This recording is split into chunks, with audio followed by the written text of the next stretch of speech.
Read at own risk. A few years ago, I matched with a guy on Tinder. My profile made it clear I was child-free, and his did too.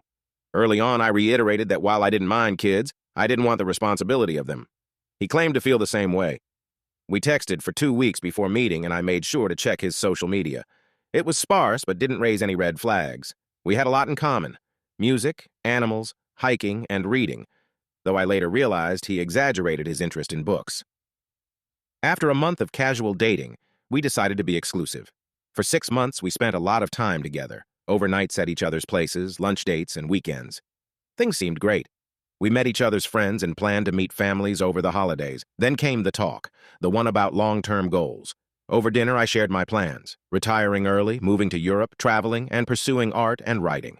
I wanted to gauge his financial situation before considering anything serious. That's when he dropped a bomb. He took my hand, looked into my eyes, and admitted he had been keeping something from me. He had 3 kids. Not only that, but he had sole custody. I was stunned. He explained that the condo we were sitting in wasn't even his. It belonged to his single brother, who let him use it for our dates. Meanwhile, his parents babysat his kids at his place because their apartment wasn't childproof. He said he didn't tell me sooner because he was afraid I'd leave. Then he outlined his dream for us. I'd sell my house to help him pay off his mortgage and debts, put his kids through college, and once they graduated, they'd fund our vacations to Europe. He genuinely thought I'd be thrilled. I was floored. This plan was the exact opposite of the child-free life I had been clear about since day one. I didn't even respond. I stood up, grabbed my bag, and walked out. He followed me, insisting I was overreacting and begging me to come back to have an adult conversation.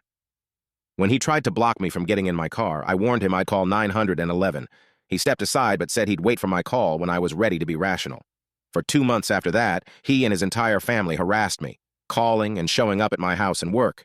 They accused me of being a horrible person for hating children and rejecting such a great guy. It only stopped after I went to the police. I didn't have enough for a restraining order, but an officer visited his house to warn him.